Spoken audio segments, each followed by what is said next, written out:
ऋषि सुनक, जो कि ब्रिटेन के प्रधानमंत्री हैं, भारत के दामाद हैं, G20 में उनको इज्जत नहीं मिली।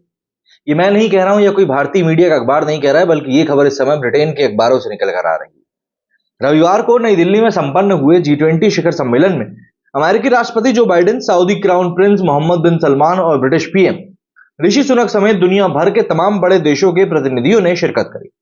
शिखर सम्मेलन में हिस्सा लेने के इतर ऋषि सुनक पत्नी अक्षता मूर्ति के साथ अक्षरधाम मंदिर भी पहुंचे।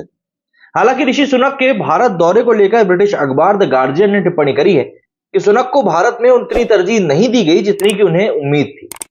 G20 शिखर सम्मेलन में शामिल होने के लिए ऋषि सुनक शुक्रवार यानी कि 8 सितंबर को भारत पहुंचे। शिखर सम्मेलन में शिरकत और अक्षरधाम मंदिर में पूजा अर्चना के बाद कल यानी कि रविवार को वापस स्वदेश लौट गए। ऋषि सुनक के इस दौरे को लेकर द गार्जियन ने हेडिंग दी कि ऋषि कौन। G20 में भारत के करीब आने की होड़ में सुनक निर्धारित वरीयता क्रम में भी नीचे खिसक गए। ऐसे में बात ये उठती है कि आखिर पीएम मोदी ने ब्रिटिश पीएम को क्या वाकई में तरजीह नहीं दी। देखिए, द गार्जियन ने लिखा कि ब्रिटिश पीएम शनिवार को आखिरकार अपने समकक्ष पीएम मोदी से तो मिले, लेकिन एक दिन के इंतजार के बाद, और वो भी बिना किसी प्रभावशाली फोटो सेशन के। शनिवार को जब वे नरेंद्र मोदी से मिले तो ये मुलाकात वैसी नहीं थी जैसी कि ब्रिटिश पीएम को उम्मीद थी। जाहिर सी बात है, ये बात काफी बड़ी है जो इस ब्रिटिश अखबार ने लिखी है, लेकिन वो यही नहीं रुके। उन्होंने लिखा कि भारत और ब्रिटेन क्रमशः दुनिया की 5वीं और 6ठी सबसे बड़ी अर्थव्यवस्थाएं हैं। भारत के प्रधानमंत्री नरेंद्र मोदी और ब्रिटिश पीएम ऋषि सुनक के बीच मुलाकात एक दिन पहले यानी कि 8 सितंबर को ही नई दिल्ली स्थित पीएम आवास पर होने वाली थी। लेकिन कूटनीति कितनी क्रूर हो सकती है, सुनक ने इसे खुद महसूस किया होगा। सुनक को अगर पूरी तरह से उपेक्षित नहीं किया गया तो वो तरजीह भी नहीं दी गई जिनकी कि उनको उम्मीद थी।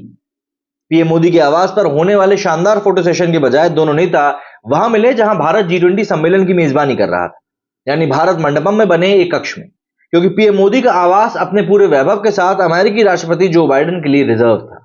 ये सभी बातें इस ब्रिटिश अखबार ने लिखी हैं, ये मैं नहीं बोल रहा हूं, मैं पहले ही बता दूं। इन्होंने आगे लिखा कि कई लोगों का मानना है कि ब्रेक्जिट के बाद ब्रिटेन अब वैश्विक मंच पर और अधिक अलग थलग हो जाएगा, और ब्रिटिश पीएम सुनक को भारत में मिली कम तवज्जो से इस तर्क को और ज्यादा मजबूती मिलती। सुनक के कार्यक्रम में बदलाव ने इंटरनेशनल शिखर सम्मेलन की जटिल व्यवस्था और अस्थिर राजनीति को भी सामने लाकर रख दिया। साथ ही इंटरनेशनल लेवल पर ब्रिटेन को अपनी स्थिति से अवगत भी करा दिया कि उनकी क्या जगह है। हालांकि बैठक के बाद ब्रिटिश पीएम उत्साहित थे। उन्होंने कहा कि प्रधानमंत्री मोदी के साथ कई मुद्दों पर बहुत गर्मजोशी भरी और सार्थक चर्चा हुई। उन्होंने विश्वास जताया कि जल्द ही दोनों देशों के बीच में एक व्यापार समझौते पर हस्ताक्षर भी किए जा सकते हैं।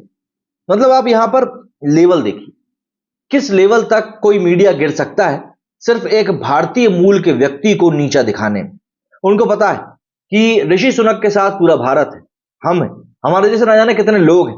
तो ऐसे में ऋषि सुनक को किस तरीके से सेटल किया जाए, इस बारे में शायद लोग पूरी तैयारी कर बैठे हुए हैं। क्या कहना है आप लोगों का इस बारे में, कमेंट करके जरूर बताइएगा। मेरे इस वीडियो फिलहाल इतना ही। जय हिंद, जय भारत।